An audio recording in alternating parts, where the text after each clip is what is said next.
everyone, Jennifer here, back with another edition of TV Talk. It's Friday, and that means it's My Little Pony Day. And this week's episode was Bright Lights. When baby's heartthrob, Lofty, and Half Note get separated from Megan and Lickety Split after a concert, they find themselves backstage where they not only meet their favorite singer, but are given the opportunity to go on tour with him. However, there is more going on than it seems. Okay, things I liked about this episode. There were actually quite a few things I liked about this episode. First off, we see a character who is an equine. Actually, we see a couple of characters that are equines, or horses of the horse family, that are not little ponies. We see Nightshade, who is a horse. I think he's like supposed to be a miniature horse or something, which is different from a pony. And we see, I think his name was Zeb, who is a zebra. And Zeb is actually very anamorphic, which basically means he's something that's not human, but has a lot of human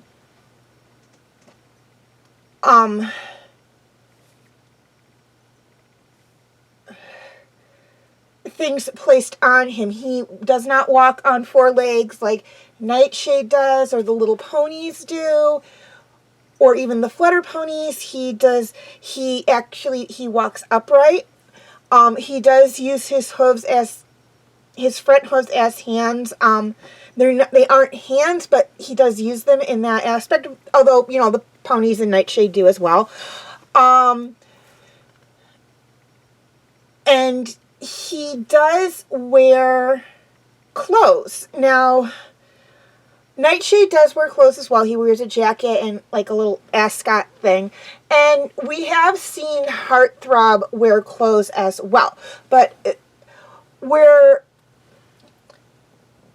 Heartthrob will wear like dresses and stuff that doesn't really restrict the movement of her back legs. And Nightshade just wears a jacket and ascot. We see Zeb actually wearing full clothes. So he's wearing a jacket, he's wearing a shirt, he's wearing jewelry, he's wearing sunglasses, and he's wearing pants. Which outside of the human, members of the cast, or, the witches, the mood chick, Megan, and her brother and sister, and when, this is very different. Most of the other characters in My Little Ponies that would wear clothes really would just wear like shirts and stuff. Zeb's a very different character in that. We also see, because of Zeb and Nightshade, even though we kind of knew about this a little bit, that there are places outside of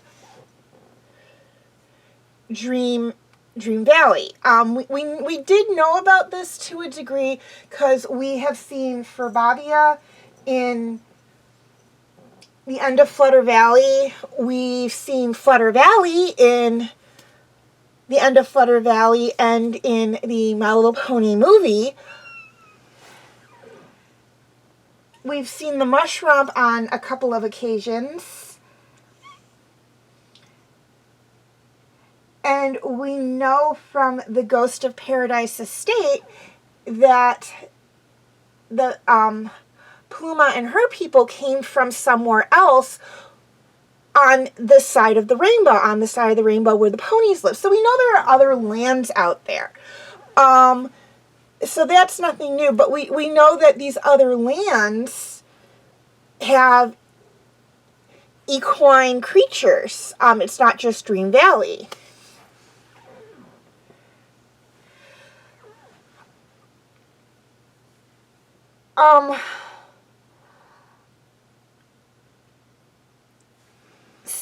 trying to think here.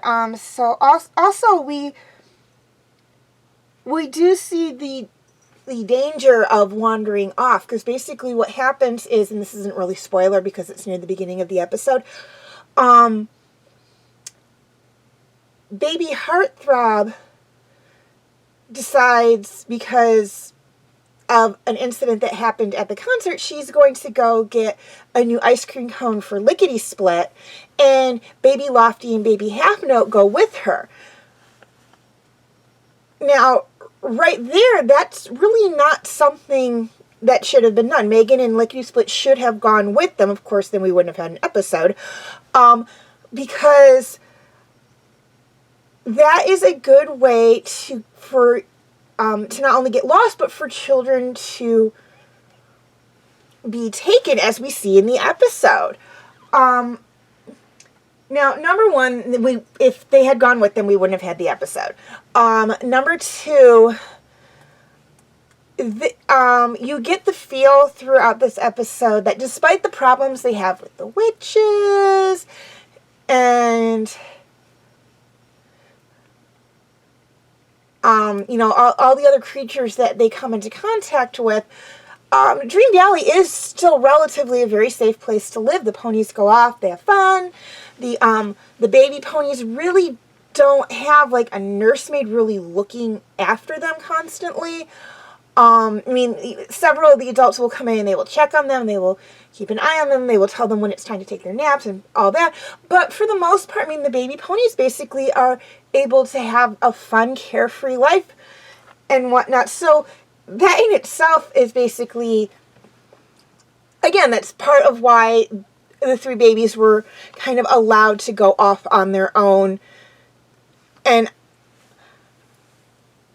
whatnot, because Megan and Lickety Split thought, okay, we're in Dream Valley, we're not that far from Paradise Estate, we basically know, with the exception of Nightshade and, the crew, we basically know everybody who's here, where can they go, kind of thing. So, but it does teach that, you really shouldn't do that. If a kid is wants to get a snack, or wants to get, look at the souvenirs, has to go to the bathroom, an adult should go with them at that point. And that's kind of the lesson that's in the one episode. This is actually a 2-part episode, and it's actually a 4-part episode, over the course of 2 shows. So we will get into the second half in the next week, I promise. And whatnot. So we have that going on. And again, the reason why they did that, I don't think that lesson was really meant for that. There's a bigger thing going on here.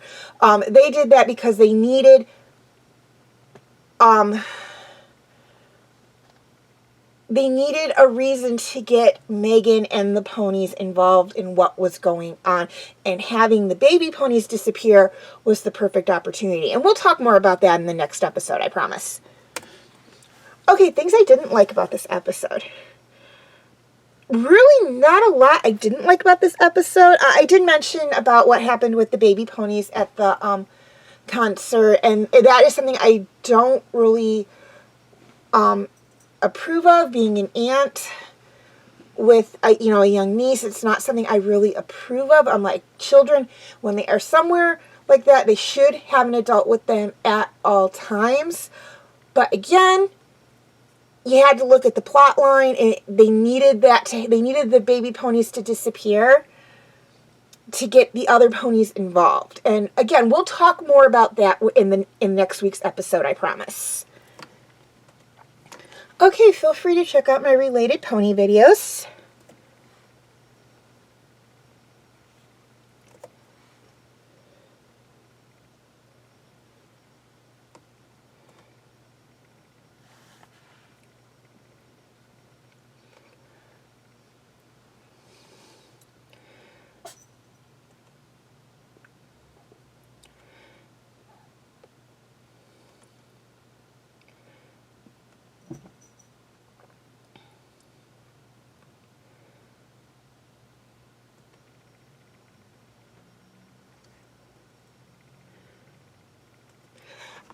and my other videos.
Okay, before I sign off, a few things I'd like to touch on. First off, a quick reminder on my comment rules.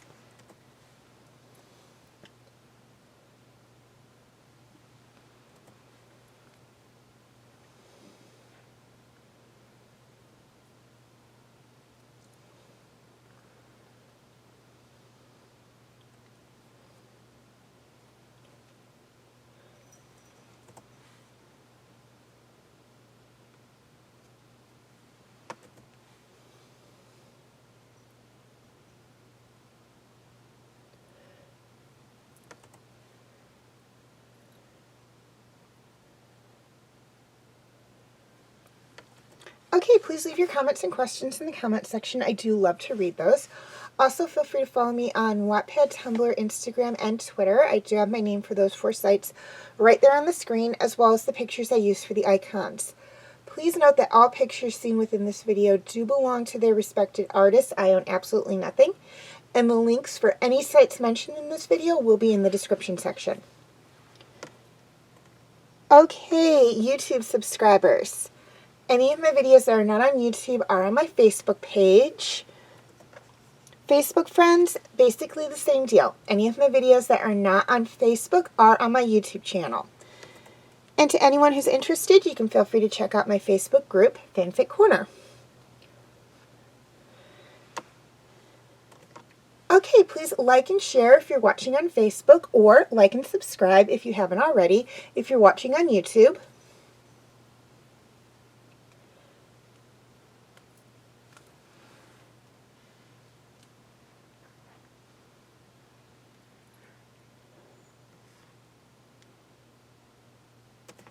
And as always, thank you for watching, and have a very nice day.